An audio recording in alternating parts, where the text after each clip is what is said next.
All right, I'd like to call this board meeting of the Parish Union High School District to order at 3:30.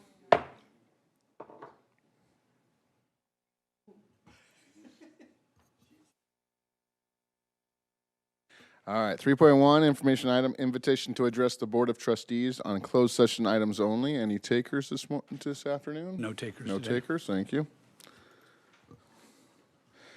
That leads us to, I'm sorry, let's take a roll call. I guess it'll be a verbal roll call. Please let me know if you're here. Dr. Freeman? I think I'm here. Okay. Trustee Vallejo? Here. Trustee Stafford?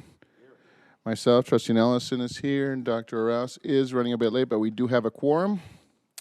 So that will lead us to 4.1, adjournment to closed session. Do I have a motion? Dr. Freeman and Dr. Vallejo.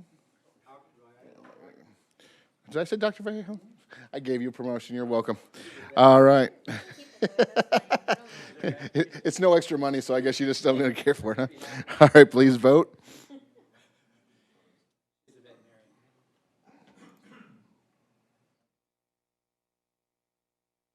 And unfortunately, Dr. Rouse is not here. All right, we'll take a verbal vote so we can. Yeah, if you can, please. Hold on.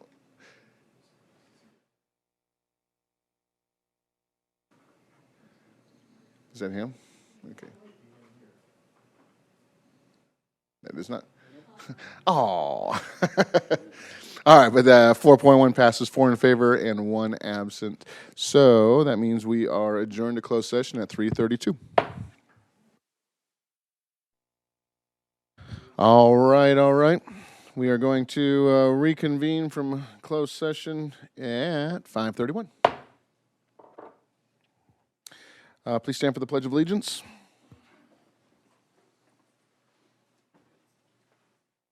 Ready, begin. I pledge allegiance to the flag of the United States of America and to the republic for which it stands, one nation, under God, indivisible, with liberty and justice for all.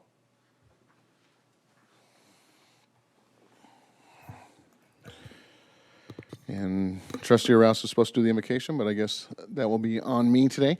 So can I please have you guys stand up again, and we'll have a moment of silence for anybody dealing with any kind of injury issues, COVID, anything going into summer. Just be safe.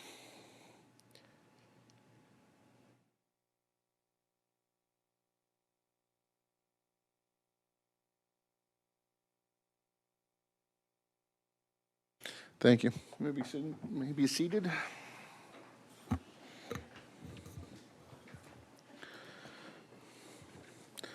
All right. It takes us to 7.1 recess. We're now recessed this regular board meeting for the California Military Institute Charter Board meeting. We will recess at 5:32.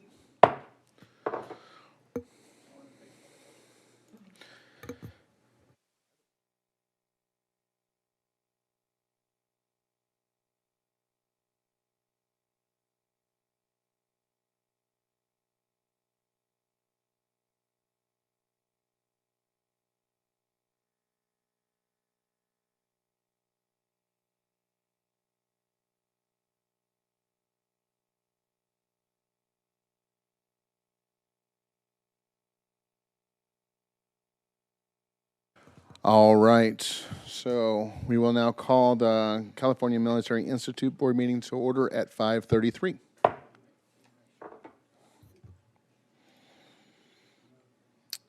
Well, 3.1, information item, CMITA President Angel Love Behrens. I do not see her today. Okay. 3.2, Principals Update. I do not see. Okay. Makes it a quick meeting, doesn't it? All right, 4.1, revision, adoption, ordering of the agenda. Do I have a motion? Dr. Freeman? Second. Trustee Vallejo? Oh. All right, please vote.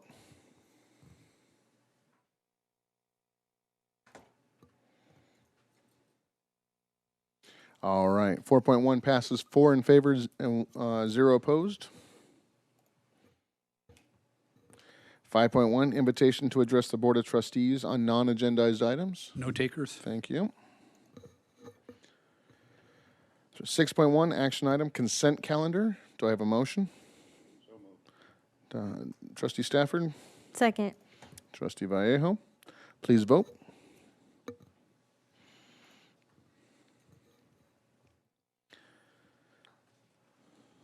Six point one passes 4 in favor, 0 opposed. 7.1 is an information item, May 2022 monthly suspension report. 8.1, action item, certificated personnel action items. Do I have a motion?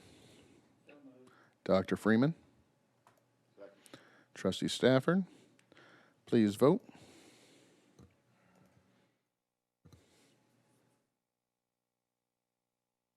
Eight point one passes 4 in favor, 0 opposed. 8.2, also an action item, classified personnel action items. Do I have a motion? Second. Trustee Stafford and Trustee Vallejo for the second. Please vote.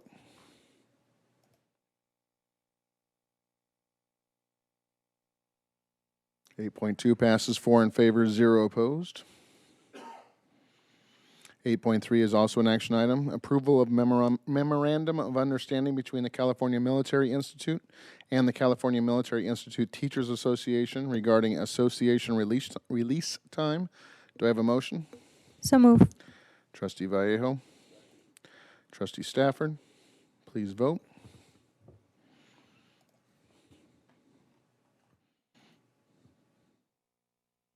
Eight point three passes 4 in favor, 0 opposed. 8.4 is also an action item. Approval of memorandum of understanding between the California Military Institute and the California Military Institute Teachers Association regarding compensation for the 2022-23 school year. Do I have a motion? Dr. Freeman? Second. Trustee Vallejo? Please vote.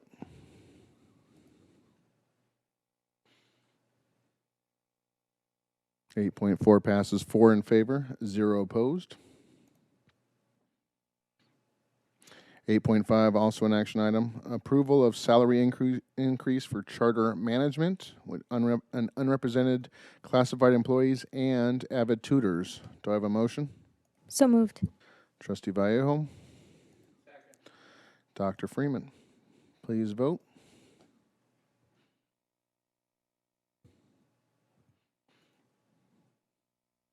Eight point five passes 4 in favor, 0 opposed.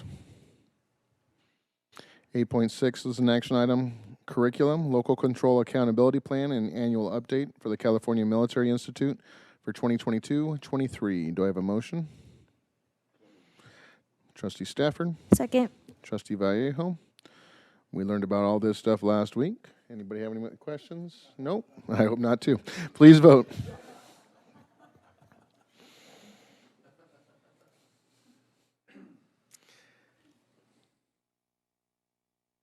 All right, 8.6 passes 4 in favor, 0 opposed. 8.7 action item, business agreement with Clover Enterprises Incorporated for athletic trainer and first responder services at the California Military Institute. This is funded through the Charter General Fund in the amount of $57,750. Do I have a motion? Trustee Stafford, Dr. Freeman. No questions. Please vote.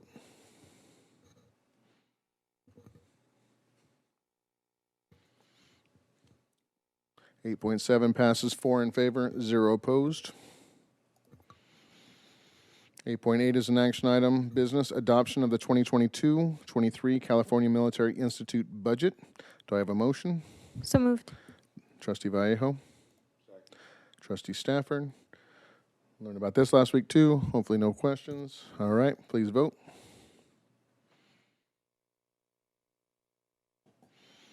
All we know is it's wrong, right, Candace?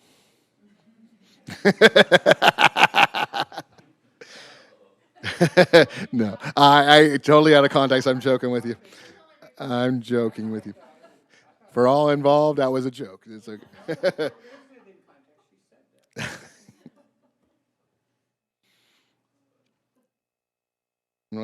did that not go through?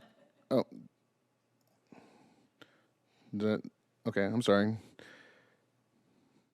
Okay, it did pass. 4 in favor, 0 opposed. I'm sorry, I did not report that out. Moving on to 8.9, action item, business disclosure of collective bargaining agreement, AB 1200, for the period of July 1st, 2022 through June 30th, 2023, with the California Military Institute Teachers Association. Do I have a motion? Second. Dr. Freeman. Trustee Vallejo, please vote.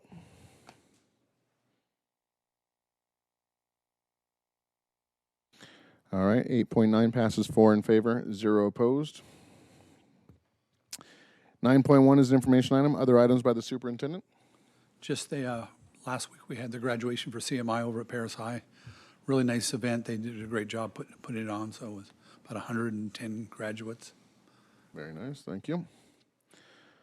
10.1, other items by the Board of Trustees. Dr. Freeman? Thank you. That's the one board member who was there. Turn on your mic if you're speaking.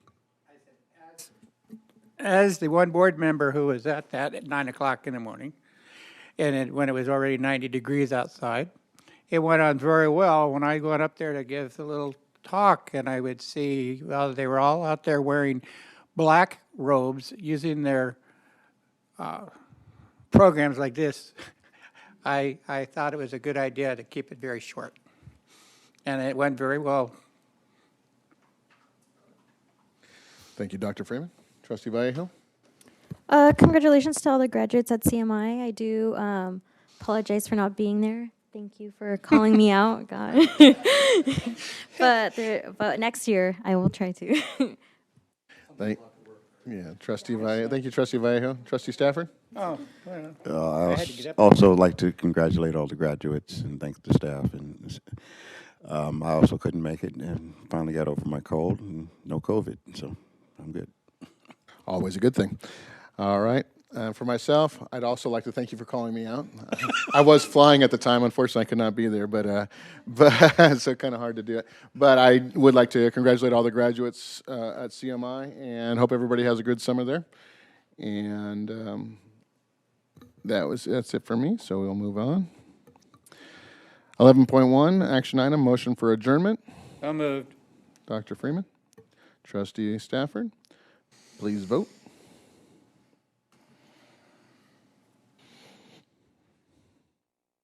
.1 passes 4 in favor, 0 opposed, and that will close this board meeting at 5:41.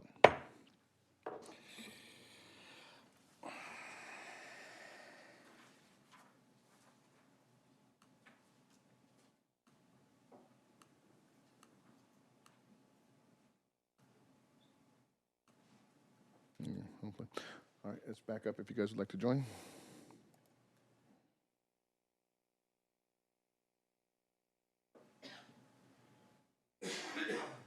My bad, hold on. Huh? My bad. There we go. How come your name is up here 4 times and hit No, me? I took you guys to the wrong thing. I'm sorry. Oh, I liked it. All right. So we will reconvene the regular board meeting of the Paris Union High School District at 5:42 p.m.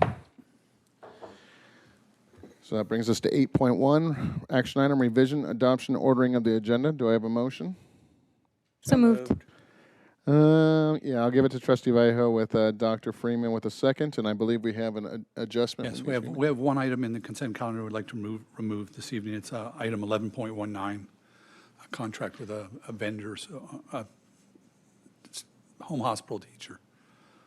Okay. Thank you. So we'll be voting on consent calendar later without 11.19? Okay.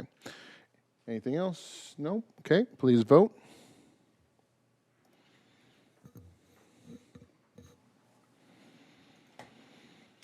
.1 passes 4 in favor, 0 opposed. 9.1 is an information item. Report out of closed session. No report this evening. Thank you. 9.2, district update by the superintendent. Just a few things. Since the last real regular board meeting, we had a lot of senior night activities. Great to see the kids that are getting scholarships and award winners and those kind of things. So that was really fun. We had the graduations promotions last week, seven in 4 days. All of them went off really well. They were well attended, and the heat was the only thing that was the bummer that time, but it always happens in June when we have graduation. We have summer school starting next Monday, right, Bob? Yes, sir. Tuesday. That's right, because Monday's a holiday. A couple weeks ago, 2 weeks ago, I went and supported one of our teachers, Sergio Salcedo. He received Teacher of the Year award from Assemblyman Jose Medina. So they had a little event down in Riverside, and I got to go to that and support him. We had our Student of the Year activity on May 25th over at the Emerald Room here in Paris, and it was great to see those kids that had applied for the scholarship, done all the good things, and we were able to award them their scholarships that night. I think it was $3,000 apiece. Is that right? The Paris All-Stars, or whatever you're called, celebrity karaoke team. We had a team perform in the Menifee Community Cupboard again. Hector was one of them. One of the people. Run DMC was the song. Tricky. Carrie Bobbitt, and Mark Sinnott were really the two leads. And, Sylvia was too. Sylvia was in the group too. I missed her. We have an audio. But the great thing is that we raised over $5,000 from our district going to the Menifee Community Cupboard to help the people that are underprivileged to have at least 1 or 2, 3 good meals a day. And I know she's going to hate this. Today's Anna's birthday. So Sylvia, you get to start the singing with Happy Birthday. Happy birthday to you. Happy birthday to you. Happy birthday, dear Anna. Happy birthday to you. I'm going to pay for that Candle later, on your tomorrow. birthday cake. I'll be gone, so it's okay. All right, then that concludes my report for this evening.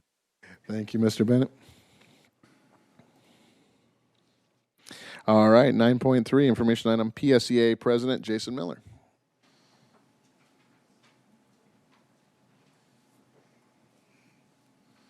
Thank you. Can you hear me? How about now? Okay. I want to start tonight with just a clarification informational item. I wanted to clarify that only elected PSEA representatives and CTA representatives can represent PSEA members. The district recognizes this, and so does PSEA.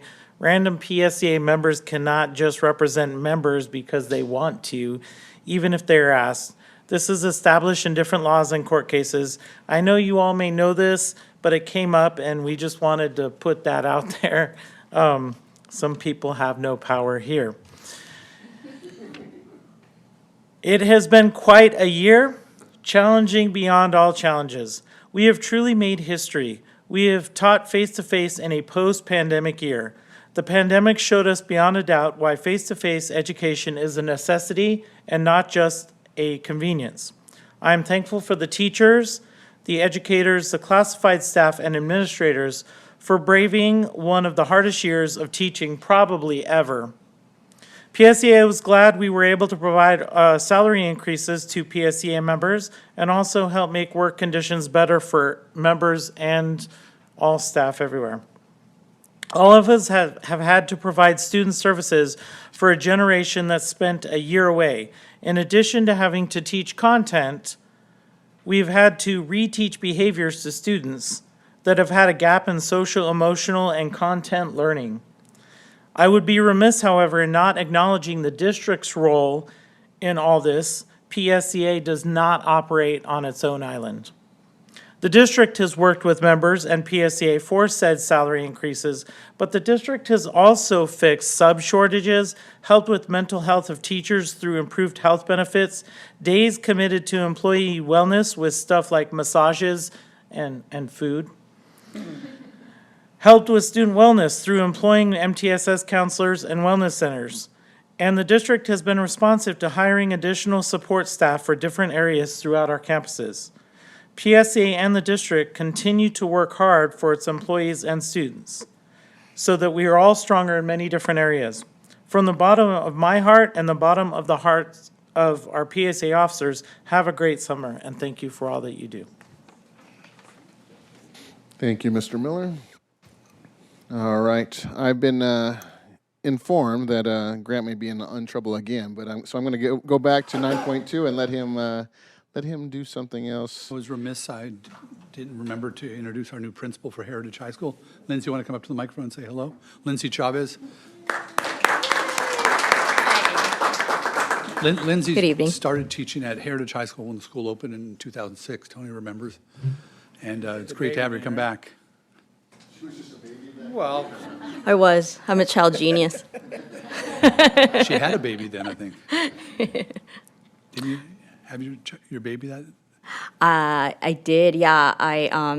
One of the most memorable moments of my life was when I got the phone call that our daughter was ready to be adopted, and I was in room W224, and I remember getting that phone call, and then by the time I had made my way to Grant's office to tell him, he already knew. He already knew. I don't know if you remember that, but I was like, wow, word travels fast around here. So I've had a lot of really wonderful memories at Heritage High School, and I'm really, really looking forward to continuing and creating new memories. And I'm deeply grateful and honored for the opportunity to lead Heritage.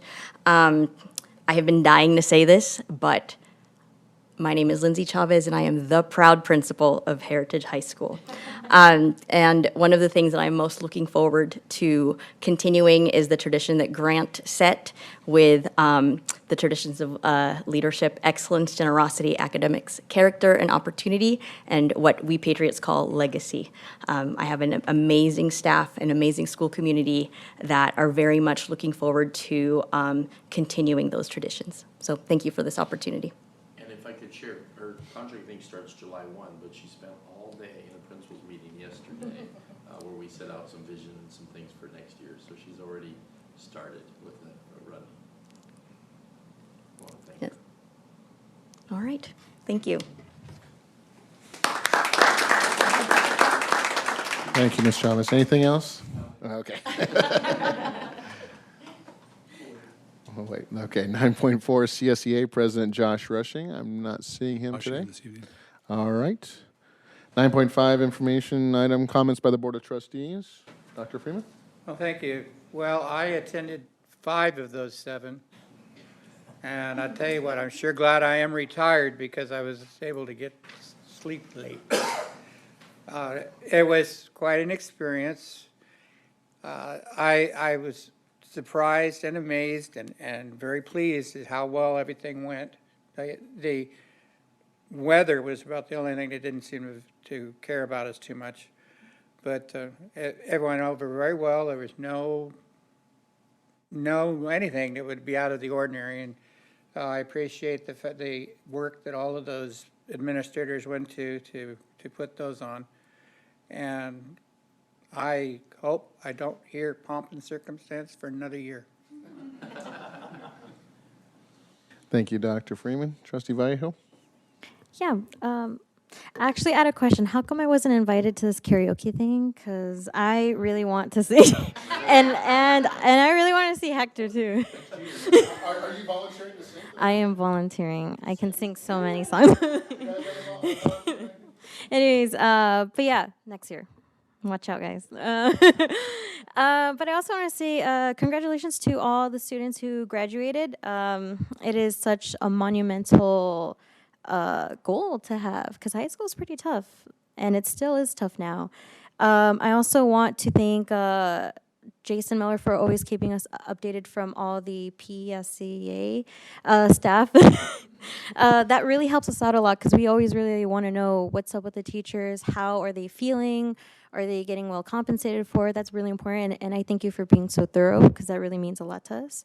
Also for CSEA, they are doing amazing as well. I also want to thank all the employees who are working year-round. Man, I give you guys props, really give you guys props because it's really hard to work at a school district, but also caring for everyone, not just students, but staff, faculty. And I'm really glad to be part of a district that are so passionate about students and staff. and all of your efforts do not go unnoticed. You guys are really awesome, and even though this year was really tough, but we actually pushed through, we made it through, and I really want us to be a district who are one in like the top ones where everyone can say, I went to that school and the district is nice. So, but yeah, I like you guys. You guys are all cool. Thanks. Thank you, Trustee Vallejo. Trustee Stafford?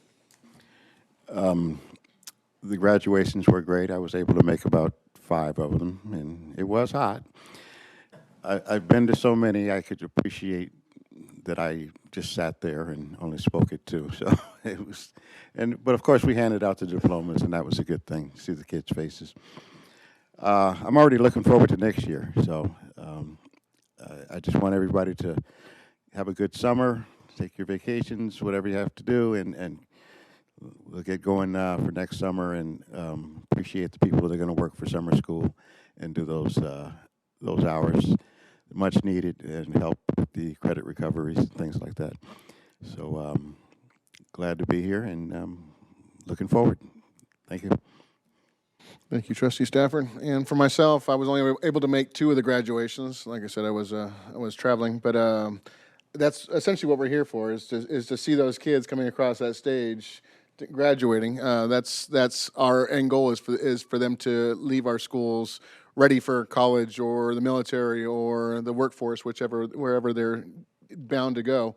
And it's awesome to see them coming across that stage. Sometimes they're the first ones in their entire family that have graduated, and it's a big deal for some of these families especially. And it's great to see those kids, the smiles on their faces, and knowing that they've accomplished something big and to go through the next stage in life. So I'm always glad to see those students coming across the stage. I hope everybody has a nice summer. Like Trustee Stafford said, vacation, just staycation, whatever it happens to be. I mean, get your rest and relaxation, and we'll be ready for next school year. It'll come sooner than we'd like it to, but yeah, we'll be ready to go next year. And thank you for everything that you guys have done. All employee groups across the district, and just hope they have a nice summer. So. That being said, we'll go to 10.1, information item, invitation to address the Board of Trustees on non-agendized items. No takers? No takers. 11.1 is the consent calendar. Do I have a motion? So moved. Dr. Freeman? Trustee Stafford? All right, please vote.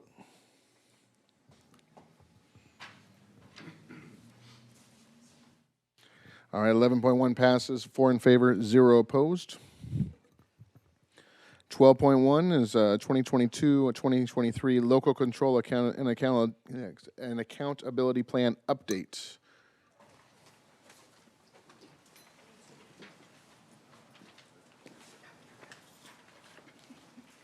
Good evening, President Nelson, board members, Superintendent Bennett, and Cabinet.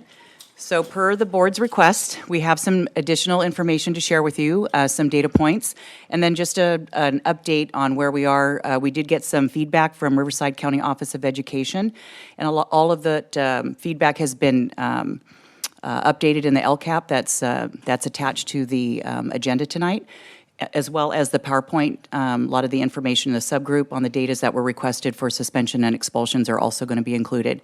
So after you hear the presentation, that data is in the LCAP, and when we get down to the action items, once you approve the LCAP, we'll be sending it off to the county. We'll get a final feedback letter of approval from them, and we'll share that out. So without further ado, we have our goals 2 and 3 updates for tonight, and so I'm going to turn it over to Julie first, and she's going to share the data that you had requested. All right. Good evening, board members, President Nelson, rest of the board, as well as Superintendent Bennett. These are just the updates of the same. Oh, you have to turn it on, Julie. Plug it in. Turn it off and turn it back on. All right. There we go. So we talked about all of these metrics at the previous presentation. This is just now broken down by the different demographic groups. And so you'll see that when we look at the all students, you'll see the overall graduation rate. And then we look at the additional subgroups that are broken down so that you can see that comparison from 2020 to 2021. And you'll see that there is just some consistencies as you look across the subgroups of just that slight dip. When we look at that 2021 data, you'll see our students with disabilities, they actually showed improvement in 2021. So we like seeing some of those improvements, especially with a population that it was much more difficult to provide some interventions with some of our students during the pandemic. And so this just gives you a little bit deeper dive with the graduation subgroups. And this is the same snapshot, just looking at our A to G completion. At the last board meeting, we talked about that improvement in our A to G completion in 2021. I do think a lot of that was still attributed to having the AB 104 and that opportunity for students to take advantage of taking that pass or fail versus the D on their transcript, which definitely showed some increase for all of our subgroups except for our African American subgroup, and it went down just a little bit. One of the things that we've talked a lot about with the counselors already is we do anticipate seeing a little bit of a dip in 2022 because it will be now back to those C or higher grades. It won't be based on the AB 104 as of right now. We like to put that caveat in there because sometimes things do change right up until the last minute, but we do anticipate that it will either stay flat or have a slight dip because of that. This is looking at our AP pass rate. So this is also broken down by our demographic groups, as well as just the little snapshot up top about the number of tests taken. So if you remember in 2020, that was when we were on distance learning and the students took their AP tests digitally. So one of the things that I do attribute that little bit higher score to in 2020 was really, the College Board did condense some of those tests so they were a bit shorter, and they did not assess as much. I think they really did a good job of pivoting really quickly in the middle of a pandemic because they did make that pivot probably within 2 months. They changed all those tests so that they were able to take them digitally. So, Julian, also probably at that time, they still had live instruction up until March yeah. when we closed, so they had 3/4 of the school Right. year done. Yeah. So you definitely saw that difference in 2020 we had less tests taken. Their enrollment was lower. I think a lot of that was attributed to the course requests were done all virtually, so there weren't as many students feeling as confident taking AP classes at point too. And so seeing some of those trends, we've definitely focused a lot on just really getting kids back on track with some of those strategies with our AP. They did AP readiness this year.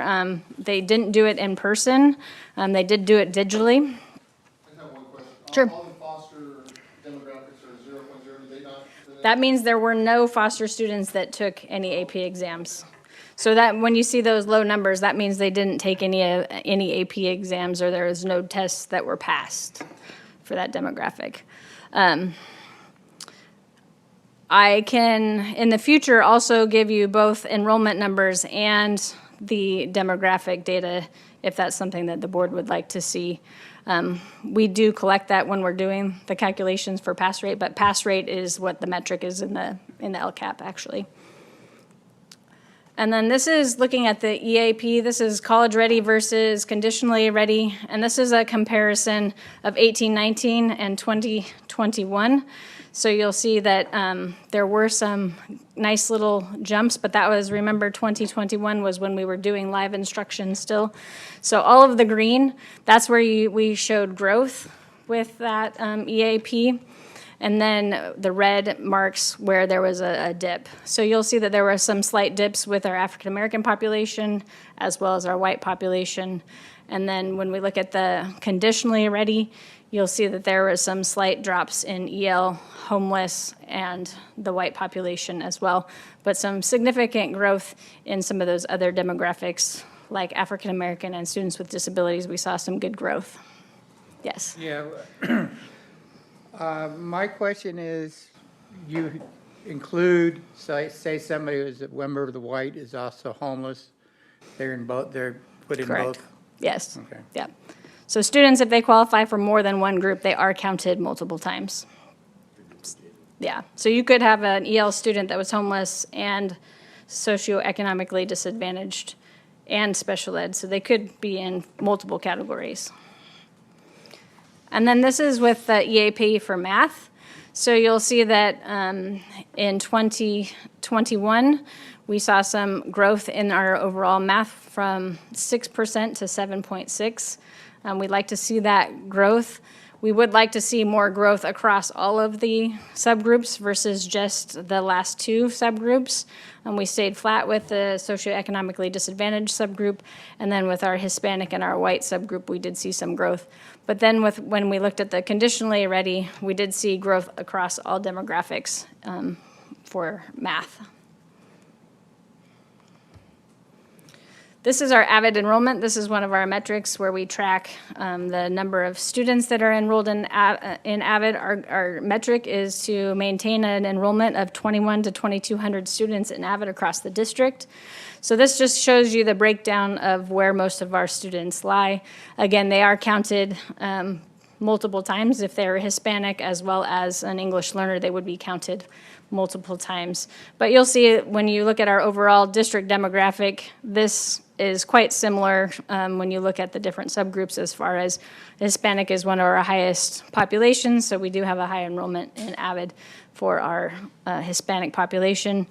But we do pay attention to this quite a bit when we look at our, this is pulled directly from our AVID survey data, which is data that we submit every year to RIMS AVID.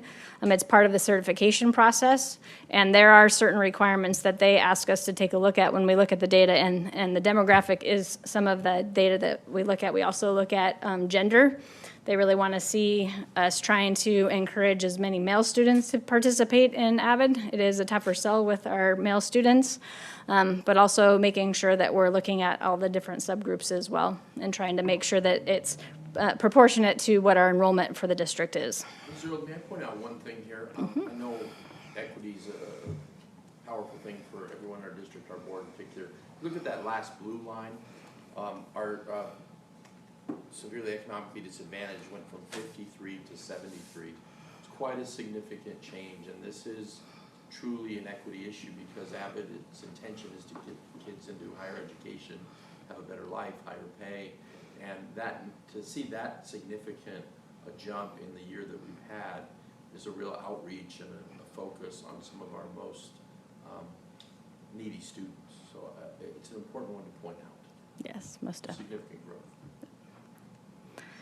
And then these next two metrics, these are new metrics in DataQuest, and so there is not a comparison measurement for this. This is something that we'll be able to measure moving forward through the DataQuest. So it shows the similar data that we talked about with that pathway completers, as well as those pathway completers meeting the A to G requirements. So when we look at the actual cohort numbers, you'll see some of those numbers are awfully low. Like one that stands out to me is we only had 7 African American students complete a CTE pathway in 2021. I would like to dive a little bit deeper into that, as well as the African American population. Only 3 of those students were also met the A to G requirement, so the pathway completer and meeting the A to G. So these are both metrics in the LCAP as well. And then I'm going to hand it off to Dr. Garcia. She's going to talk a little bit about Goal 3.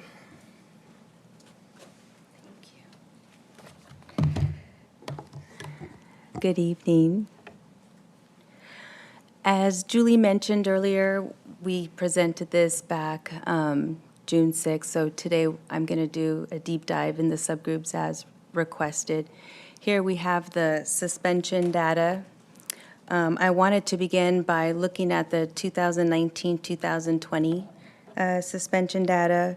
You will see that there is no disparity between the Hispanic and white subgroups, which is around 4%. So just to clarify, the 2019-2020 is the red bar, the 2020-21 is the green, and the blue is the 21-22. So we're looking at the red bar right now.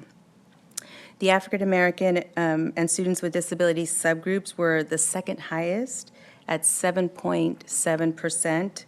The foster subgroup was the highest at 13%. So for the 2021 school year, the percentages were comparable across all ethnicities because of the closure, so 0%. During the current school year, there were no disparity between Hispanic and the white subgroups, averaging between 6.4 and 6.8%. The second highest suspension rate is with the African American subgroup at 11.8%. And then again, the highest percentage rate was with the foster subgroup at 21%.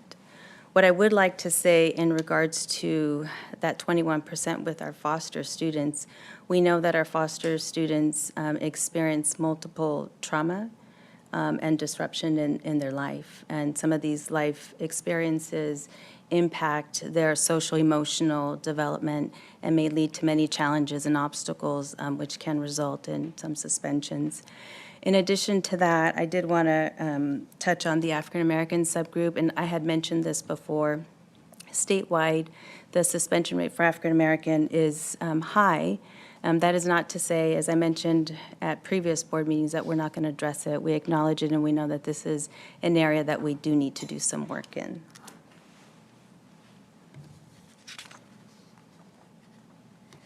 In regards to our expulsion data, here I'm referencing our stipulated expulsion. So we had 16, and I'm going to back up. I'm going to go over all 3 years, the 2019, 2020, the 2020, 21, and the 21-22, and then we'll talk about stipulated in just a second. So in 2019 and 2020, there were no disparity. Again, that's that red bar. Between African American student and students with disabilities and the white subgroups, they were averaging 0.1 to 0.2%. Our English learner subgroup was the highest, or second highest, I should say, at 0.5%. And again, that foster youth subgroup was the highest at 0.9%. And again, just as with our suspensions during the 2021 school year, percentages were pretty comparable across all ethnicities at 0% because of the closures. In the current school year, there was no disparity between African American, Hispanic, and the white subgroups, averaging around 0.1%. Our second highest was students with disabilities at 0.23%, and the highest rate is within the homeless subgroup at 0.25%. So as with the suspension rates in 2019-20, our foster subgroup had the highest rate at 0.9%. And in the current year, it's with our homeless subgroup at 0.25%. And I do want to mention, similar to our foster subgroup, our homeless population are struggling. They are focused on survival. They're worried about shelter, food, material supplies, and school, grades, attending school may not be a priority. So we know that there are some challenges that are impacted by that. But I also want to say, with both our foster and our homeless subgroups, this past year through our wellness centers, our social workers did a lot of outreach district-wide. So we connected with our foster and homeless kiddos first and second semester. We made sure that we introduced them to the social worker at the site. We walked them to the wellness center. We let them know what resources were available for them during the school year. We also sent home a treatment plan, hopefully inviting families to participate in that counseling for not just the student, but for the whole family. So we have done a lot of work this past year. Moving forward, we're going to do some more intentional work with all of these subgroups.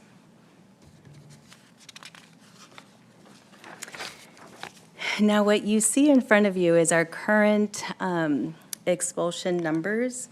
And I want to clarify, this year, we knew that students were going to be returning to in-person instruction.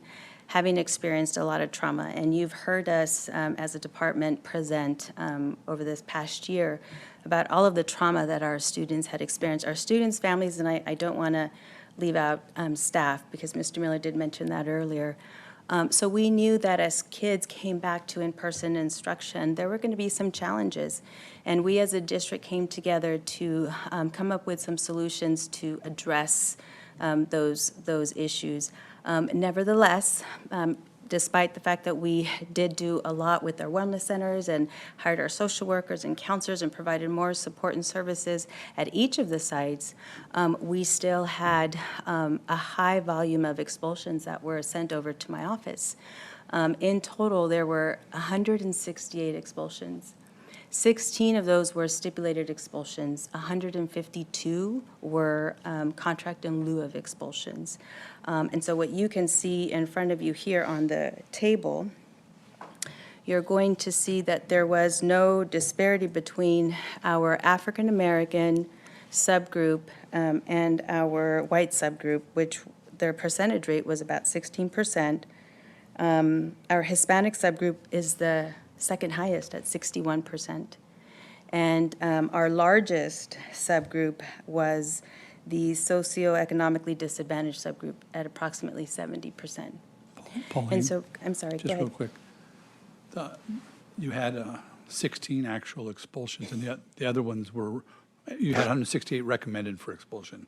168 recommended for expulsion, 16 16 were- resulted in stipulated expulsions, 152 in contract in lieu But of. there were not 168 expulsions, it was 168 recommended. Recommended, yes, recommended expulsions. Thank you for correcting me, Grant. If I could comment on this, and if you could toggle back to the last slide for me, can we just go back? So we knew the behaviors would be escalated. If you compare 19-20, no one in school in 2021 and 21-22, it appears here, and it's a fact, that the number of stipulated and expulsions through hearing have actually gone down. That's counterintuitive, given that we know behaviors are escalated. So how can it be that misbehaviors up, but expulsions are down? If we go to the next slide, you'll see what Mr. Bennett is trying to point out. This is the number of expulsions brought forward, the amount of kids that actually misbehaved. But we have to come up with a way to hold these children accountable, make our schools safe. We've never seen numbers like this. This was an unprecedented year to be over 100 and almost double at 168. So the balance was to offer these students contracts in lieu of expulsion. What that allows them is to not have an expulsion on their record. It still holds them to a higher accountability, though. They have a behavior contract. They have to get the counseling. They are off of their campuses. They have to get do community service hours in terms of restitution. So there's a real balance here to address the increase in discipline, but not punish with an expulsion on children's record, and to find that balance between safety and recognizing the gravity of the moment. So these two slides need to be taken together. And again, as Mr. Bennett pointed out, this is expulsions, recommended expulsions. So these are the kids that came forward for expulsion. The previous slide are those that actually were expelled. The difference is the contracts in lieu. Yes, sir.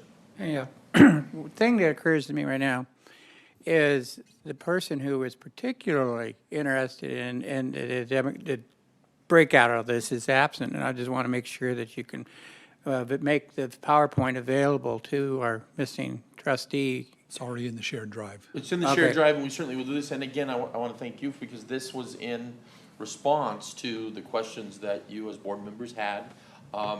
And the team gets up here and presents the data. What they won't share with you is all three of these people have worked really hard in the last week and a half, all day Saturday, all day Sunday, to get you in a week and a half this really disaggregated data.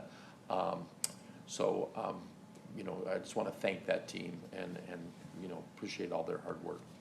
But we can certainly answer any questions that you have about this data. Yes, ma'am. Can you give me the numbers of the students that were actually expelled again? I forgot. 16. 16, okay.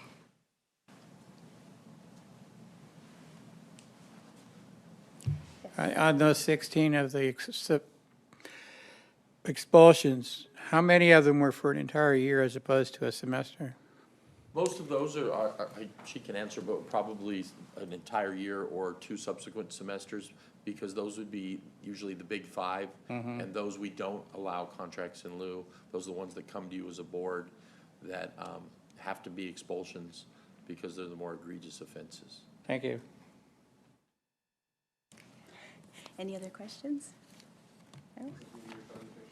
That was. One more slide. Oh, I'm going to invite Diane back.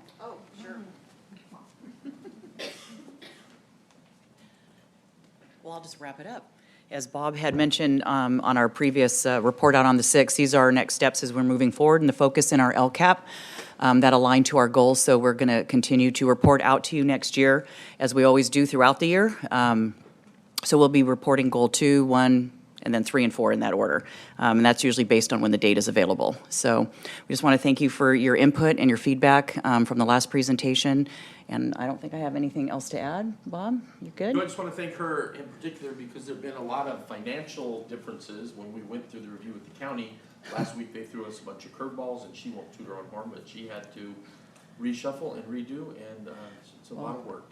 Well, thank you. Thank you publicly. And I thank the business department as well, because it was definitely collaborative. But thank you. Any questions? All right, thank you. All right, thank you all for all the work you put in. All right. 12.2 is a information item, semester 2 grade update. Well, I'm going to tee this one up. This is the one we're really excited about presenting to you. You know, we've talked about how hard the year was, our 2 areas of focus, student wellness and decreasing the D and F data. And we came before you last year to report some pretty bad news, that failure rates had jumped from, you know, sadly every year kids fail for various reasons, but to go from 14 to 27% is a sign that there was real, genuine struggle and hardship in our students last year being distant. They came back and we asked every principal, every teacher, and it's kudos to Wichita State Military here, to our teachers, our administrators, the team, the dollars that you all put forward and the things you approved to help student wellness.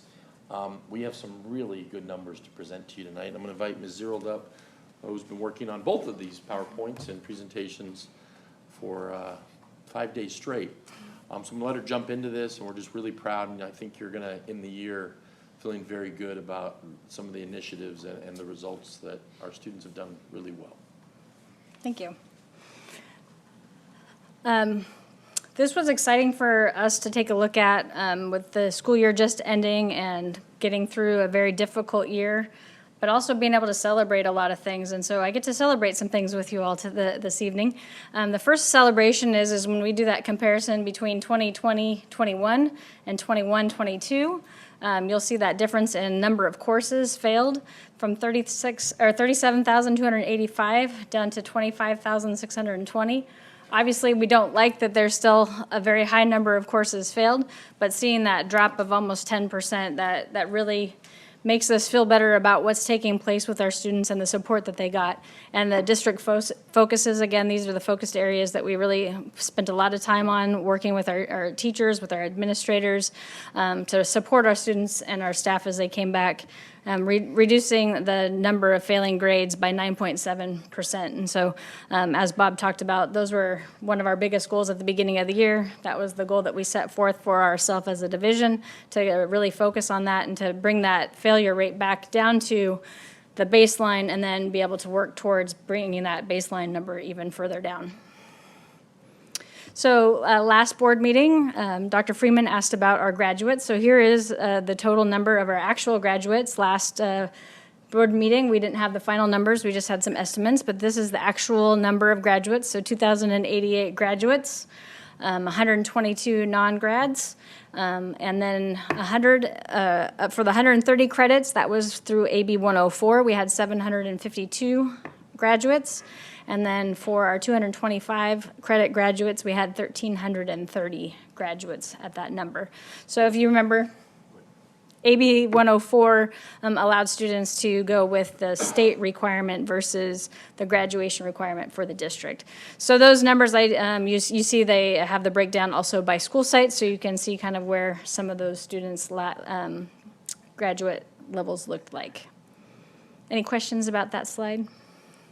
Okay. And then this was a request from, I believe it was the May board meeting, looking at college credits earned for our students. So we have a breakdown of our articulated courses. Those are courses that are taught by our teachers, but articulated with our colleges. So MSJC, RCC, I think are our two main articulated schools. And you'll see the number of students in that first column as far as the number of students that have participated in our articulated classes versus our dual enrollment and our annex classes. 735 students participated in those articulated classes. One number that I really want to highlight is the Liberty number of students. And that is really a kudos to that school and what it was established for, really working on those 4 different pathways. And so you'll see there's only 9th and 10th grade students right now at Liberty High School, and you have 503 of those students already receiving college credits. So that's really exciting to see.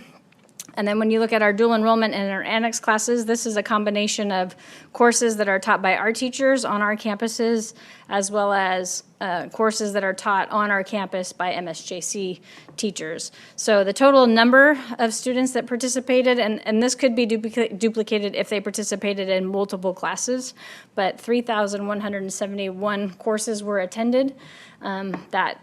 Total number of credits is 10,192, which is equivalent for a community college right now. It's $46 a unit. So it's almost $500,000 that we help support our students in accessing college credit. So something that's pretty exciting to see our opportunities to do that.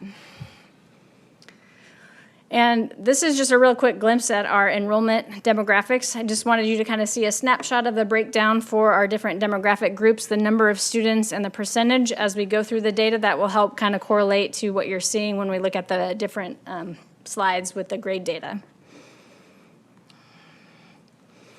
So this is the comparison that we were really looking forward to, is the final numbers for second semester with 2020 versus, or 2021 versus 2022. And you'll see those big drops in the red is what I like to point out. The red and the orange are the most significant. Right now, we are looking into the 7th grade group a little bit. There were some discrepancies when we were looking at some different data pools that we do want to make sure that there's some a deeper dive to make sure that that data is correct. But the other grade levels do appear to be spot on with those different comparisons. But you'll see in English, there's a big drop in those failing grades for our students. The next slide, this is a breakdown of the different demographics and the failing grades. So you'll look at the first 2 bars, the blue and the yellow. Those are semester 1 comparisons. So last year versus this year, semester 1, that's the comparison. So you'll see across all of the demographic groups that there is a drop from that first semester of the previous year to this first semester of this year. And then those next 2 bars are the green and the gray. Those are for this school year, semester 2 comparison. Yes. Something that I've been wondering about, the reasons for the failures. Now, I know there's some of them that we can think about right off the top of their heads, but I don't think that you're going to have a lot of those kids failing every single class. Going back to my own family, I know that I had a sister who failed her American government class because she thought she would deserve a 2-hour lunch, and that was 4th period. Mm-hmm.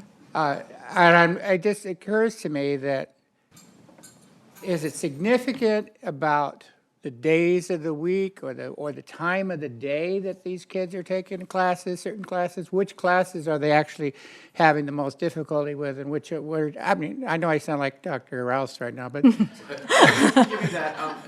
We don't have the exact numbers for you, but I can always tell you you're accurate that 4th period is always a high failure rate because of double lunch. 1st and 6th, or 1st and 7th are always higher. You have students that are late to class, so they're missing instruction, or they just don't make it. If you're significantly late, maybe I'll just wait and go to 2nd period. Or you're just not as sharp in the morning, to receive the information, and the same in the afternoon. So we do know that first, lunch, and the end of the day are when students are least productive. That's true of most people. We're not our best workers maybe first thing in the morning, and at the end of the day, maybe we're a little tired. Maybe we should have a It's what you Starbucks, would expect it a to. Starbucks kiosk in the hallway. Yeah. So it's your intuition is correct. Yeah. And it's always some of the most interesting things to kind of dig a little bit deeper in. Some of it is certain subjects versus male versus female. There's definitely some interesting comparisons when you start to look at some of those things. And when we start looking at these different demographic groups, you know, we also look at the enrollment numbers, as we talked about in the last presentation, when we look at AP, the enrollment numbers and our demographic groups are really important for us to take a look at that to make sure that there is that equity lens, and we're making sure we're encouraging all students to take those AP courses, and not seeing these overarching large gaps, especially when we have data that helps us predict some of those things. We give the PSAT to students in 8th grade as well as in 10th grade, and there is an AP readiness factor that we get a report back that tells us what different AP courses students are predicted to do better in, and so we really should be recruiting students based on that potential that they have as well. What's encouraging about this slide, and the reason you asked us to disaggregate it, is it would be horrible if we saw one group that just didn't improve. But we see across the board, every group improves significantly. Yeah, definitely see some improvements across the board. There's some subgroups that we still see significantly higher and would like those numbers to drop a little bit more, like when we look at our homeless and our foster youth population. I would also just say, like, with our foster youth population, remember we have less than 100 students too, and so that significantly impacts that percentage as well. You know, it's good that you mentioned about how hard your team is working, because I could think of a way that they could have to do a lot more work. You know, if you started working at ways, okay, these kids should not be coming to first period because they don't come in, so maybe we should give them a class that they'd want to have, or maybe not, they start till second period, you know. But we only got 11,000 kids, so I mean. Do those kinds of accommodations. Do you? Yeah. Really? Oh, gee, no wonder you don't have any time off. Sometimes that's part of an SST process. If we find out something in an SST, we might make an adjustment to a schedule based on exactly what you're saying to help support a student being more successful. If it's getting them to school to take that auto class first period, so it gets them to class for the rest of the day, we might make that schedule adjustment for that. So that was for English. Then we did a little bit of a breakdown for you based on our school sites. When you look at Liberty High School, obviously we are only comparing first semester to second semester because we don't have the previous year data. But that is encouraging to see that it's very consistent from first semester to second semester. But then when you look at across the board with the rest of the schools, you'll see that significant drop again. That first semester comparison, there was a drop, but also looking at second semester and seeing that consistent drop across the school sites. What was interesting as we looked at the different school sites, there were definitely some different content areas that had more significant drops, or in the beginning had a more significant failure rate versus other departments. So those are some of the really interesting things to look at. When we look at, we did Paris Lake and Scholar Plus on a separate slide just because they are not on semesters per se. They're on a quarter system at Paris Lake. So when we compare those first two bars, those are actually quarter one and quarter two combined, and then quarter three and quarter four are second semester. So that's how you're looking at it. It's same comparison where you'll have the first half of the year compared with the first half of the year last year versus the second half of the year versus the second half of the year this year. But when you look at the different bar graphs, definitely some concerns when we see looking at the success and the lack of success when we see that decrease when we're looking at those two schools. I think that there's several things that can be attributed to that. I think we talked about some of these things last board meeting. Was Scholar Plus has more students than they've ever had before. And same with Paris Lake. We've had students transitioning between schools and also having those Paris Lake programs on our comprehensive campuses as well. An important point on the second half of this was Scholar Plus. If you look at that 21% to 49, we actually looked at this data halfway through the year, We realized with all the students that migrated to distance learning, it wasn't good for many of them, even though the law. These are the students who were given the opportunity even if it wasn't. Yeah, we spoke about this, and this is really in response to your question last meeting, Mr. Stafford. We knew it wasn't the best choice for many students, and we pointed that out, but they still made that choice. We realized that we needed to do something, and we did offer an instruction math class because that was the highest point at the lake in some of those Scholar Plus kids, and that had a significant impact second semester that they did much, much better because it just was not the best fit for them, as you pointed out, Mr. Stafford, last time. So this data makes that very clear. To point out the difference, my daughter she spent her senior year at Scholar Plus and then graduated in 19 with 10 people. And we had 112 at this last one. So, yeah, she said if there'd been 112, she wouldn't have gone to the graduation. But I also want to say a big thanks to Mr. Alfred and his staff, because if you were at that graduation, we've never seen that many graduates from these two programs. And I don't remember the exact number, but it was a sea of kids walking across that stage, much larger than we've ever had. So they did heroes work this year. So moving on to the math grades, again, those comparisons, looking at the red specifically, seeing that decrease across the board for our different grade levels, some significant ones like 10th grade from 42% down to 23%. When you're seeing those things almost cut in half, that failure rate, that's encouraging to see how important it is to have that face-to-face math instruction. I know that I would have really struggled if I was taking a math class online and wouldn't have had any opportunity to have like that one-on-one help from a teacher. It would have been really difficult for me in math. So definitely see the benefits of how important it is to have students in face-to-face with their teachers. Here's that comparison again across all of the different demographic groups. And when you're looking at it again, you'll see those higher numbers of failing grades, both from previously and now, but also all showing that decrease, but still looking at those English language learners, special ed, and foster are kind of those really high numbers that we really want to continue to look at, bringing those numbers down, but looking really encouraging when we see that we went from 44% of our homeless students second semester last year down to 27%, so pretty close to 20% drop in the failure rate for our homeless students, really struggling from some other outside circumstances, making it really challenging for them. Here's a breakdown of the math comparison by school site. So again, some consistencies are across all of the schools. A little bit of an increase at Liberty, but I would just attribute that to students and really working towards getting more difficult instruction. The curriculum gets harder as you go. And so seeing those challenges with a harder second semester for a lot of them, 9th and 10th graders. Definitely getting a little squirrely the second semester too, I think, across the campuses. If you want some more work, you could take the sophomores from Liberty and compare them with where they did at the school they were at last year. Yeah. If they were in our district. Yeah. I mean, if you I know had one math if teacher you- that's if you did- 7%. If you needed something between believe 2 that. a.m. and 3 a.m., I'd have said, Yeah. What I will say is I know that the team at Liberty, they do an amazing job of collaborating, and they are really working hard with those algebra students and working on the remediation side of things and doing some amazing work by sharing students. So some teachers are doing some curriculum that's going to help students that are struggling get caught up, and they're really looking at it through the standards-based lens, which we're really proud to hear that that's a focus at their site. It's something that we've talked about a lot across the district, and making sure that we're looking at student success based on proficiency, not based on participation or whether or not they come to school, but based on what they know.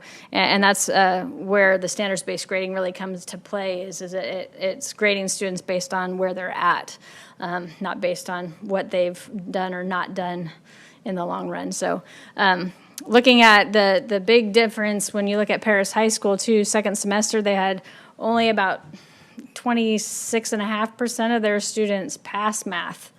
last year, second semester. So dropping that all the way down into the 40s, that's a huge drop. And again, just that reminder of how important it is to have students in front of teachers when they're trying to learn math. What we did find really interesting was looking at Paloma and their numbers. They didn't show as significant of drops from last year to this year.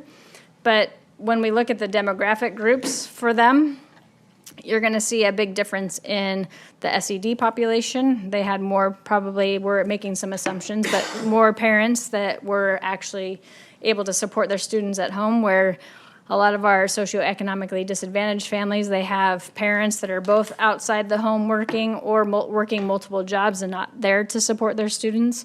But definitely would like to dig a little bit deeper there, but they still showed some drops as well. And then again, similar when we look at what this looks like with our Paris Lake and Scholar Plus. Definitely want to continue that focus on how to support the students in the online setting. I know that Mr. Alfred's been working really hard at looking at our current students at Scholar Plus and those students that weren't successful at Scholar Plus, really making sure that we're meeting with them and getting them back into the best possible place for them to get that best instruction. And so seeing those numbers next year should see some decreases in that failing status. And here we're looking at science. So again, we saw the consistent drops across all grade levels going into the 21-22 school year. Some of those significant ones, definitely in middle school, looking at that 30% in 8th grade down to 13%. 10th grade, 35 down to 20%. When we think about a lot of these things, I always think about that transition to those transition years, those 8th grade to 9th grade, as well as that, incoming 9th graders. A lot of these students missed that experience of being, an upperclassman. I can't remember which graduation speech it was. It might have been at Heritage when the salutatorian was talking about, I got to be a freshman and then I got to be a senior, but I didn't get to be that awkward in the middle because of COVID. And so that was kind of a really good reminder of what a lot of our kids missed out on it and going through high school, and some of that maturity that happens during that 10th and 11th grade year is super important. And if I could just say, I know these slides are very rich and packed, and we try not to do that. That's usually a no-no with slides. But you did ask us to disaggregate by all 8 of these groups. And originally, Ms. Zerald, I think on Sunday, called me and she had 90-something slides because each of these would become 8 different slides. So we chose to compact it, and it is a little busier. But you asked for this, and we wanted to make sure you had all this information. We always look at it, but we had to strike a balance with, richness and brevity. So we got what we asked for, whether we wanted it or not. Because we also have slides, so these slides reflect the number of students or the percentage of students that didn't pass by core content area. We also have access to slides that would show you the pass rate for all of those subgroups by content too, but that would definitely increase the number of slides that I would be presenting, but we can provide that data to you as well if you'd like to see that. All right, and then here's the science school data as well. Looks very similar to the previous slides when we compare the schools. Looking at the biggest drop at Paris High from 54% down into the high 20s. So definitely like to see those transitions of students really being able to be more successful when they're in front of our teachers. And again, Scholar Plus, Paris Lake, similar to the previous slides of theirs, where we don't see as drastic of a drop, but we do see that about 10% drop from second semester of last year to this year with Scholar Plus, and about a 3% drop for Paris Lake. And then our final core content area is social science. Social science has a little bit less students. You'll still have some ninth grade students, but when you look at those ninth grade students, a majority of those ninth grade students that are taking a history class, it's an AP human geography class. So there won't be as many students that are in that class. But I think this is a good reminder too that 17% during our distance learning versus 9% or 9% for failing. The importance too for our AP students, particularly those ninth grade students being introduced to AP courses to be in that face-to-face instruction environment. And then that huge drop when you look at that 10th grade student from 36% down to 19%. And I think when I think about the 10th graders last year, those were all ninth graders that went on distance learning like 3/4 of the year through their freshman year, then took all of their 10th grade year online, which is really challenging even when we have students face-to-face with 10th graders. That seems to be one of the most difficult years for them as the content gets a little bit more rigorous and the requirements are a little bit tougher. And then here's the breakdown of the different subgroups as well. So similar to what you saw before with the English learners being on the higher end, it's definitely conversations that we're having amongst our teams with those integrated ELD standards and ensuring that our students are having access not only to the ELD standards within the ELD classes, but also those core content areas. This is a huge reminder of how important it is to make sure those ELD standards are embedded not just in the English classes that they have for ELD, but all of the core content areas. And then finally, our slide for the breakdown for social science. When you look at Liberty, Liberty has 9th and 10th grades, so they have mostly 10th graders are probably reflected in that number as they don't have AP Human Geography this year, as well as they don't have any upperclassmen. So that's mostly reflective of just the 9th grade, or just the 10th grade students. And then here's that snapshot of Paris Lake and Scholar Plus. When you look at Scholar Plus, it looks pretty flat as far as second semester last year compared to this year.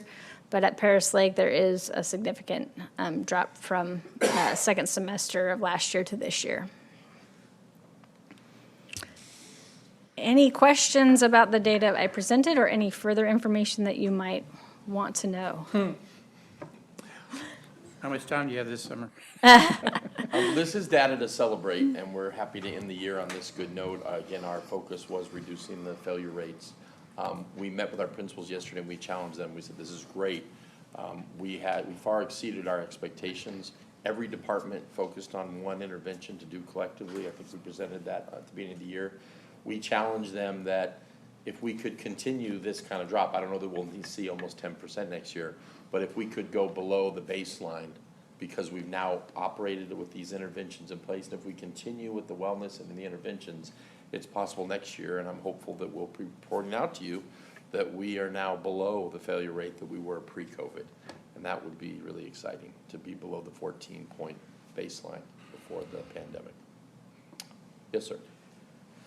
You know, I mentioned earlier about how long ago I graduated high school, and I'm thinking about what I was expected to learn and compare that with what kids are having to learn now. There's absolutely no correlation, and yet we continue to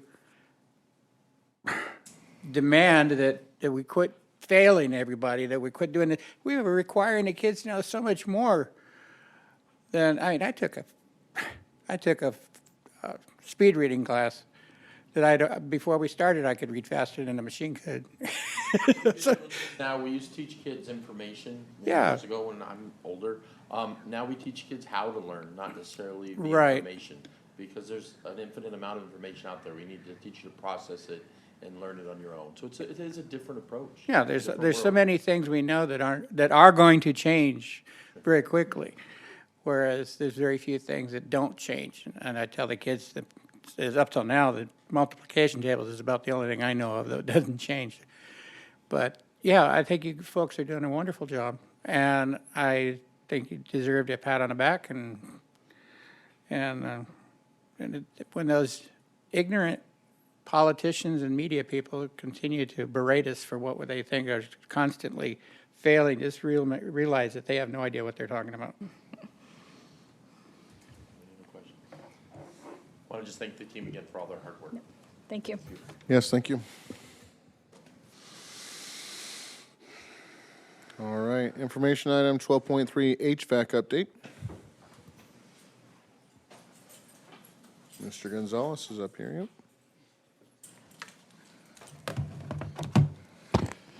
Good evening, Board President Nelson, board members, Superintendent Bennett, Cabinet. So all the great stuff Ed Services is talking about, I'm going to talk about how to keep people cool and comfortable in the classrooms. So, Very important. which is very important. And it is very important. Last year was a tough year. I heard one of you at the beginning of the board meeting. It was a very tough year.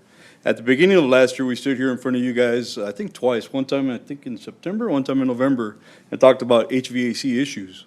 Since that time, we've formulated a plan. I'm just going to go through kind of what happened last year and what our plan is. So, our immediate response last year, once we came back to, oh, there we go. Sorry, I was telling Sarah at the same time. Immediate response last year, coming back from being closed for COVID, we had a lot of issues. When AC units started going down throughout the schools, I think even board members, you guys received calls and some emails, and it made it up to that level. And we don't want to be in that position again. Last year, when all that started happening, we started having AC units go down all over the district. I'm going to call him now Retiree Fritz instead of Director Fritz. Retiree Fritz and I sat down to talk about what our plan was going to be, how we were going to address these issues. We did a comprehensive evaluation of our available resources, which was our HVAC techs. At that point, we were down to 2 HVAC techs for various reasons. Availability of parts, that's when everything was still shut down, and up to this point, it's still hard to get HVAC parts. But that was really in the mix of when everything was just shut down, production of units, parts was really off. We worked with purchasing to bring on 2 HVAC contractors that supplemented work in our district for HVAC issues. We sent them out. Company FM Thomas and Millar Heating went out and they did a lot of the service calls that we weren't able to get to. So we went out to bid to address the need for supplemental resources. Since that time, we replaced 16 units that are past their useful life, and I'll talk about a little bit more about that in a minute. And also units that weren't really feasible to repair, right? Units that aren't worth putting money into. So those units have, some of them have been replaced. No. Sorry about that. So as part of that, we also formulated kind of our long-term response to HVAC issues. We did a comprehensive evaluation of our resources, available HVAC techs and availability of parts. I'm looking, I'm on the wrong slide here. We went into a phase of long-term plan and response. Part of what we did to address our issues, we don't want to be in front of you having to defend why we're not able to address these issues again. One of the things we did is we hired a 4th HVAC tech. At the beginning of last year, we had 3. One of them was out for a reason, and so we were down to 2. This year, we're starting off the school year. In August, we're going to have 4 HVAC techs. We hired an extra one. We conducted a comprehensive audit back in November. We brought forth a contract with a company called IMEG to conduct a comprehensive audit of HVAC units throughout our district. In our district, in Parish Union High School District, we have 800 units. That report was just delivered to me a couple days ago. It's over 1,000 pages. And it's all useful information. People geek out about certain things. I've been reading that report nonstop since I got it because it's so interesting what we have in our district, the capabilities and the capabilities that are lacking of a lot of our units. In those 800 units, we're not counting 145 new units that are at Liberty. And so we're going to use that information from that audit to come up with a plan to prioritize and plan for replacement of units. And so our plan moving forward, we have 4 HVAC techs. We're going to continue to implement a very proactive maintenance program to ensure HVAC units in the district are maintained in the best repair possible. Last year, really coming back from being shut down for so long, we were caught in a situation that was not ideal. We had a lot of units that needed repair, a lot of units that needed maintenance that we weren't able to get to because of lack of resources. This year is going to be different. We're going to use available resources to ensure timely response to HVAC issues as they arise, try to get to service calls as quick as possible so we don't have students or staff suffering. We're going to use the comprehensive audit by IMEG to prioritize and plan for our HVAC unit replacements. And we're going to strategize, you know, it's all about dollars, right? So we're going to strategize available financial resources to replace units that have been identified as past their useful life. Part of that's going to be, and I put an exclamation point there past where it says replace HVAC units, because that's what we want to do. Our older units, we want to replace them so that we have new equipment that's able to handle the loads that we place on here in the district. There's different avenues, different funding resources, different ways to be able to purchase units. At the next board meeting, we might come to you with some ratifications. We might come to you with contracts for units that we're buying. As an example, we just bought 5 units. They're hard to come by. Units right now, I checked on a few units, there's 20 to 30 week lead time. So we were able to find 5 units up in Concord, California, that we just purchased, that we're going to be replacing 5 units at Pinacati. They were sitting in the yard. A construction project bought them, didn't pay for them in time, so we jumped in and were able to acquire those units. I just want to make you aware that in future board meetings, we could come with ratifications and different contract methods, including CMAS. The CMAS is the California Multiple Award Schedule, which gives the district ability to be able to buy units and materials and labor to install them at a set rate, rate set by the state. So we're looking at different avenues to be able to purchase the units, different funding pots to be able to purchase the units. And I wanted to show you this quick slide. So there on the left, I think it's kind of hard to see, but I think you can see it. It's part of the report. It's a little snippet from the report we received from IMEG. But we have units at Pinacati. That's the roof of Pinacati's C building. And units 304, 305, and 306. So if you look at the red box there on the left, those units, unit number 304 and unit 305, one of them is 29 years old, the other one's 28 years old. And I call them little survivors, right? Because, I mean, they're still working. I walked in those rooms the other day, and they're still ice cold. But those are the type of things that once they fail, we can't get parts, we can't service them, and then we're stuck trying to figure out how we're going to replace them. So we're trying to proactively change these units out.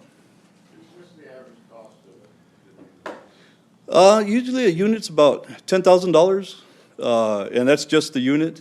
Installs usually another $4,000 to $5,000, so about 15, depending on the size of the unit. These are 5-ton package units, which is typical for a classroom. Sometimes they can get up to 10-ton. An NPR cafeteria might be a 25-ton unit. Now you're talking $60,000, $70,000.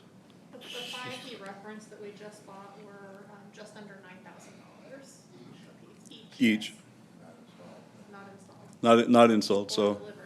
Yeah, so we purchased the units to make sure we acquire them, make sure we don't lose them, and then later on in the summer, we're going to get proposals to install the units. But we wanted to acquire the units just because they're so hard to get right now. And these units last about like 20 years? No, the average, so the life of an AC unit, according to ASHRAE, which is a organization that looks at these types of things, is usually 15 years.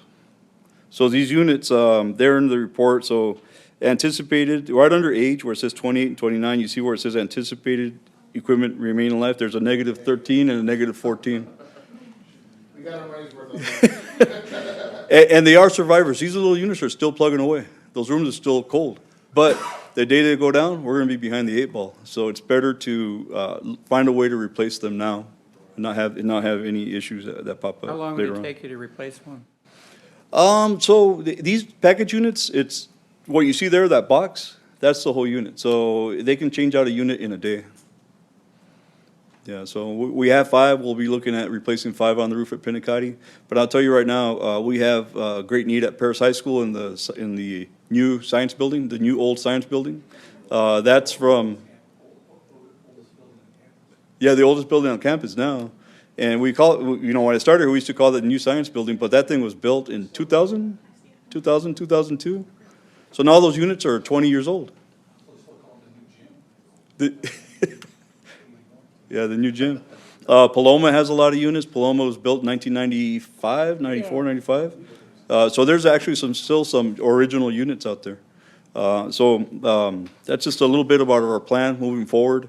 We don't want to be sitting here in August having to explain why we're trying to react to a situation. We have a plan moving forward, and we'll try to implement it as best we can. And But considering how hard it is to get units, we may have to deal with issues at the beginning of the school year if something like that comes up again. yeah, it's never perfect, but we're trying to do the most we can now. And one of the things that's different from last year is just the maintenance we've been doing on units. We have our 4 guys up there washing things down, washing coils, changing filters, changing belts. We hired a new guy. His name is Alex. He came from Menifee School District, and that guy is just awesome. He can listen to a unit and tell you, hey, that unit, the compressor's getting ready to go out. And, you know, just like a mechanic can hear your car, he listens to the AC unit. He's the AC whisperer. So, and also we're stocking up on parts. Parts are hard to get, but if you look at the units there, a lot of our units are very similar. So we're able to interchange parts. So things like motors, things like compressors, things that we're able to get, we're trying to stockpile. So if we do have a big rush of units going down, we're able to address them. With some of these older ones, are there any that you could cannibalize? Perhaps, you can't get new parts, but maybe because you've got 3 of them, that you could take parts out of this one or that one and fix Yeah. that one? Those 5 units that we take down, they're not going in the trash. We'll take whatever's still useful in them and we'll save it. And so other units that we haven't had a chance to replace yet, we'll use them for parts. Good.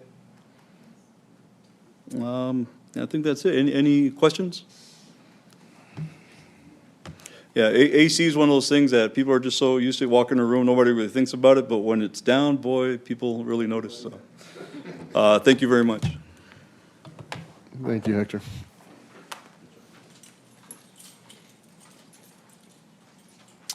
All right, after that, it takes us to 13.1, information item, discipline, May 2022 monthly suspension report. And 14.1, action item, general functions. I believe Mr. Stafford needs to leave.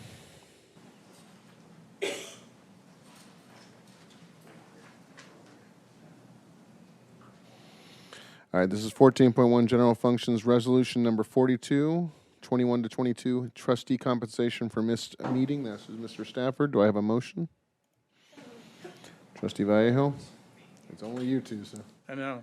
Second. Okay, Dr. Freeman. Okay, please vote.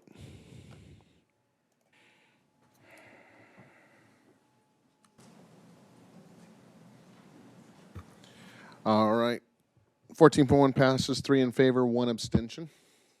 Go ahead and bring them back in.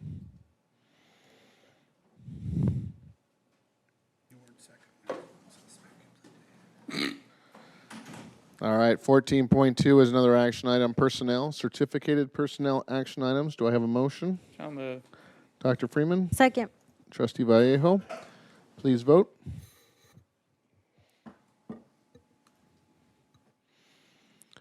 (14.2) passes 4 in favor, 0 opposed. 14.3 personnel action item, classified personnel action items. Do I have a motion? Second. Trustee Stafford, Trustee Vallejo with a second. Please vote.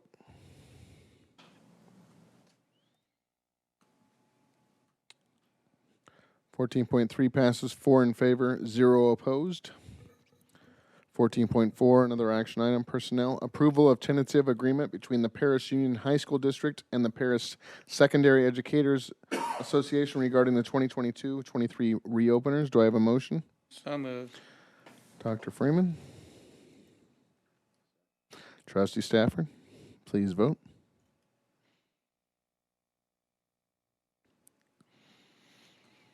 (14.4) passes 4 in favor, 0 opposed. 14.5 action item, personnel. Approval of memorandum of understanding between the Paris Union High School District and the Paris Secondary Educators Association regarding a split band and choir assignment for Paris High School and Pinnacotti Middle School. Do I have a motion? So moved. Second. Dr. Freeman, Trustee Vallejo, please vote.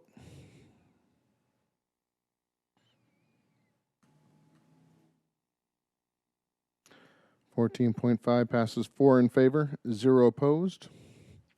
14.6, an action item, personnel, approval of memorandum of understanding between the Paris Union High School District and the California School Employees Association and its chapter, Paris Valley number 469, regarding health and welfare. Okay. Health and welfare benefits. Do I have a motion? Trustee Stafford. Second. Trustee Vallejo. Please vote.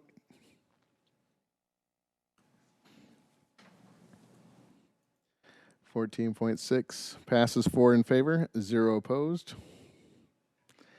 14.7, another action item, personnel, approval of salary increase for the California School Employees Association and its chapter, Paris Valley number 469. Do I have a motion?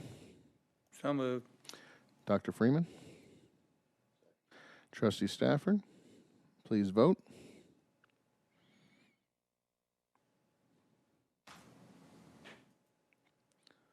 (14.7) passes 4 in favor, 0 opposed. 14.8, another action item, personnel, approval of salary increases for unrepresented classified employees. Do I have a motion? So moved. Trustee Vallejo. Second. Dr. Freeman, please vote.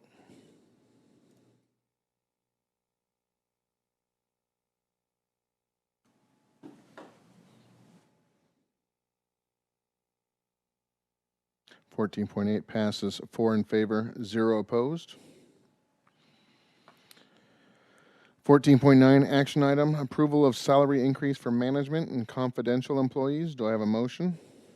So moved. Dr. Freeman. Trustee Stafford. Okay, please vote.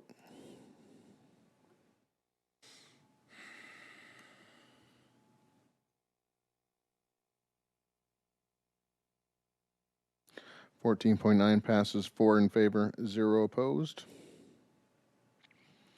14.10, action item, personnel, approval of salary increase for the superintendent's cabinet. Do I have a motion?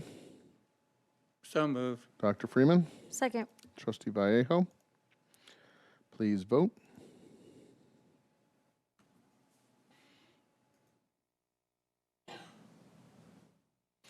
(14.10) passes 3 in favor, 1 opposed.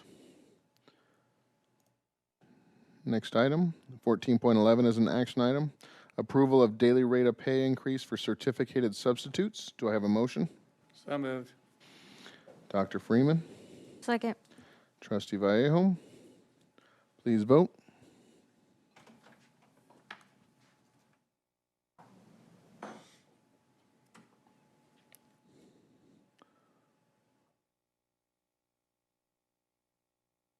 (14.11) passes 4 in favor, 0 opposed. 14.12, another action item, curriculum, proposal to continue the Scholar Plus online learning as a dashboard alternative school status, which gives no fiscal impact. Do I have a motion? So moved. Dr. Freeman, Trustee Stafford, please vote.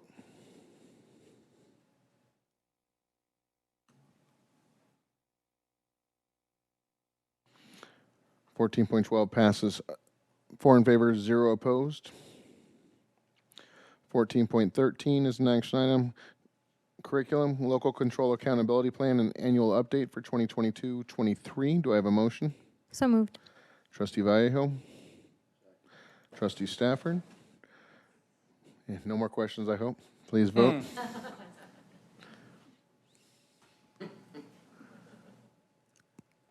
14.13 passes 4 in favor, 0 opposed. 14.14, another action item, building and grounds, ratification of change order number 28-013 for bid category 28.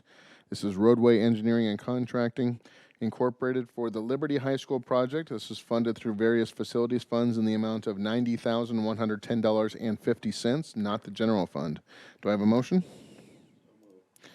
Trustee Stafford, Second. Dr. Freeman, please vote.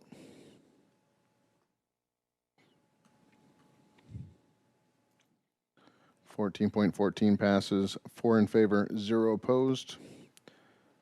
14.15 is an action item, Building and Grounds, ratification of change orders number 40-003, number 40-004, and number 40-005 for bid category 40, Pierre Landscape Incorporated for the Liberty High School project. This is funded through various facilities funds in the amount of $101,113, not the general fund. Do I have a motion? So moved. Second. Dr. Freeman, Trustee Vallejo, please vote.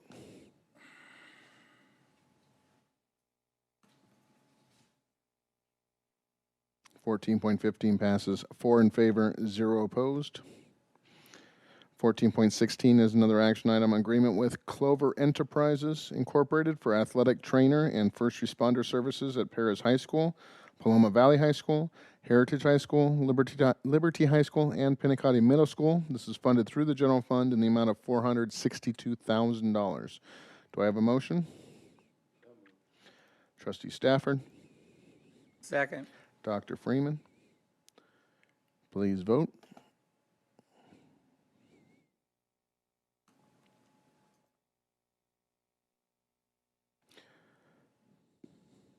Okay, 14.16 passes, 4 in favor, 0 opposed. 14.17 is an action item, business adoption of the 2022-23 district budget and resolution number 41, 21-22. The resolution of the Board of Trustees of the Paris Union High School District designating certain general funds as a committed fund balance. Do I have a motion? With Okay. that, will I take that as a motion for Yeah. you? Okay. Second. Dr. Freeman and Trustee Vallejo, please vote.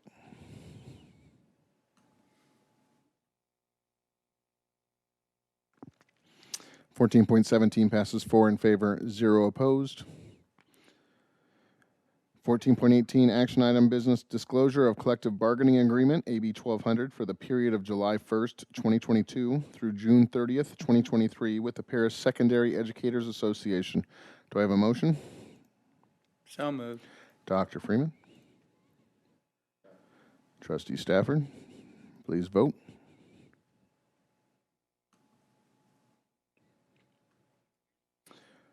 (14.18) passes, 4 in favor, 0 opposed.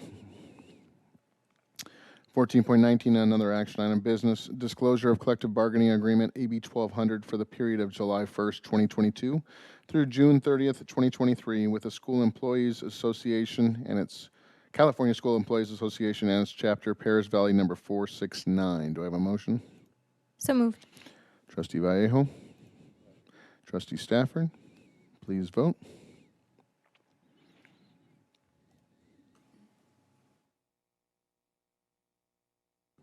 (14.19) passes, 4 in favor, 0 opposed. 14.20 is an action item, authorization for purchase orders above $50,000, June 2022. Do I have a motion? Second. Trustee Stafford, Dr. Freeman, please vote.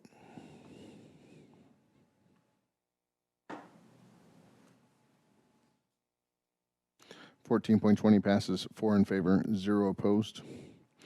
And we are out of the action items. 15.1, information item curriculum. This is revised world languages courses, French 1, French 2, French 3, and AP French 4. All meet AG requirements. 15.2, information item, business revolving cash report, May 2022. 16.1, closed session if necessary. Not necessary this evening. Great answer. Don't need to reconvene. Action items, 18.1, discipline, board review of discipline matters. Do I have a motion? So moved. Dr. Freeman. Second. Trustee Vallejo. All right. Any questions? Please vote.